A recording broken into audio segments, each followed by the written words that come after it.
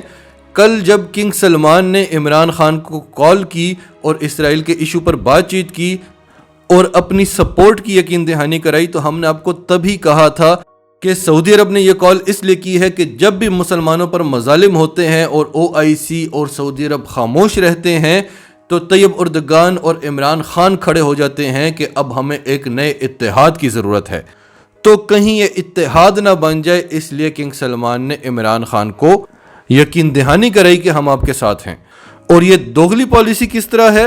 کیونکہ آج امریکہ کے F-18 طیارے پہنچ چکے ہیں جو ان کی بیسز ہیں سعودی عرب میں، وہاں پر، تاکہ اگر اسرائیل پر کسی بھی قسم کا حملہ ہو، حماس کی طرف سے، ایران کی طرف سے، ترکی کی طرف سے یا کہیں سے بھی، تو امریکہ اسرائیل کو پروٹیکٹ کر سکے۔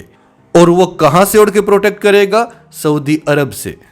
کس کو پروٹیکٹ کرے گا؟ اسرائیل کو۔ کس کو مارے گا؟ حماس کو۔ تو یہ ہے سعودی عرب کا اصل چہرہ۔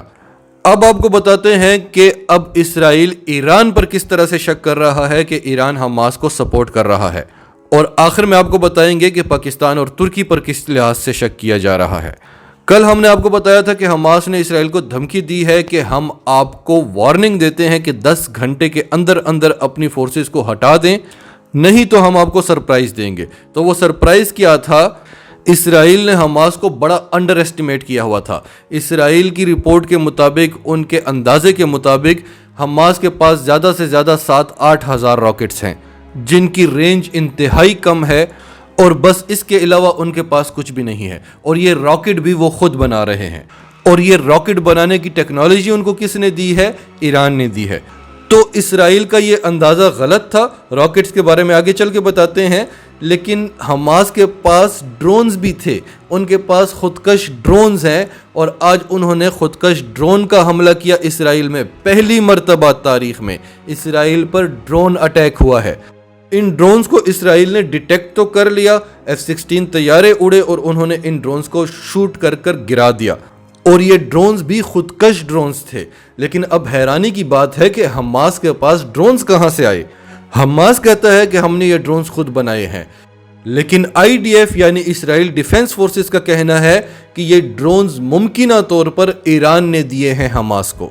پھر اب راکٹس کی بات کر لیں، اور یہ بات بھی کر لیں کہ پاکستان اور ترکی پر کس طرح سے شک کیا جا رہا ہے، لیکن اس سے پہلے آپ سب سے پہلے مسلمانوں کی ہمت اور جذبے کو سلام دیں۔ مسجد اقصیٰ، جہاں سے یہ سارا معاملہ شروع ہوتا ہے، جو انتہائی سینسیٹیو جگہ ہے، وہاں پر عید کے موقع پر مسلمانوں نے بغیر کسی خوف کے عید کی نماز پڑھی۔ وہ مسلمان جن پر حملے ہو رہے ہیں، وہ جگہ جہاں سے اس سب کا آغاز ہوا، وہاں پر مسلمان اوپن کھڑے ہوئے تھے، بغیر کسی خوف کے نماز پڑھ رہے تھے عید کی، اور جو حملہ کرنے والے ہیں وہ بنکرز میں چھپے ہوئے تھے۔ وہ جو اپنے آپ کو بہت بڑی طاقت کہتے ہیں، وہ جو اپنے آپ کو بڑی ٹیکنالوجی کہتے ہیں، وہ بنکرز میں چھپے ہوئے تھے راکٹوں کے خوف سے۔ اور پھر مسلمان اور کافر میں ایک اور فرق بھی دیکھیں کہ حماس جب بھی حملہ کرتا ہے پہلے وارننگ دیتا ہے اور پھر بتاتا ہے کہ میں یہ حملہ کروں گا۔ آج انہوں نے رامون ایئرپورٹ اڑایا، اس سے پہلے پوری دنیا کو وارننگ دی کہ کوئی بھی اپنا جہاز اسرائیل نہ بھیجے ورنہ ہم ان جہازوں کو بھی اڑا دیں گے۔ اس کے علاوہ وہ نشانہ بنا رہے ہیں ملٹری بیسز کو، گیس پائپ لائنز کو، نیوکلیر ریئیکٹرز کو، یعنی ان کی تنصیبات کو نشانہ بنا رہے ہیں، اور دوسری طرف اسرائیل بے گناہ اور نہتے شہریوں کو نشانہ بنا رہا ہے۔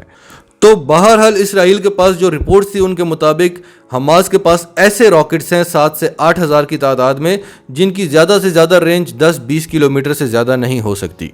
اب یہ آپ اسکرین پر لسٹ دیکھ رہے ہوں گے، یہ وہ لسٹ ہے راکٹس کی جو حماس کے پاس ہے۔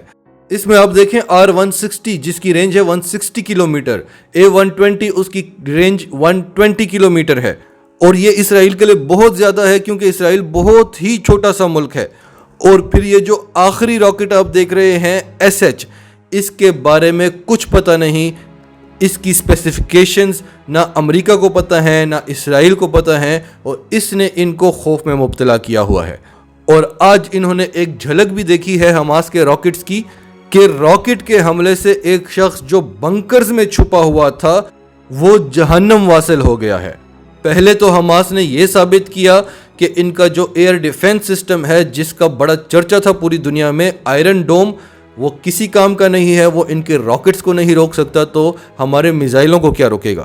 اور آج یہ بھی ثابت کر دیا کہ انہوں نے جو اپنی حفاظت کے لیے بنکرز بنائے ہوئے ہیں وہ راکٹ سے نہیں بچا سکے تو میزائلوں سے کیا بچائیں گے۔ تو اسرائیل اس وقت حیران پریشان ہے کہ حماس کے پاس یہ ٹیکنالوجی کہاں سے آئی ہے۔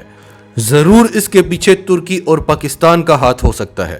اور آخر میں ایک اور بات آپ کو بتا دیں کہ اسرائیل کی اتنی ہمت اور اتنی مجال نہیں ہے کہ وہ مسجد اقصی پر قبضہ کرنے کی فی الحال کوشش کرے۔ اس کے لیے اس کی بڑی پلاننگ ہے۔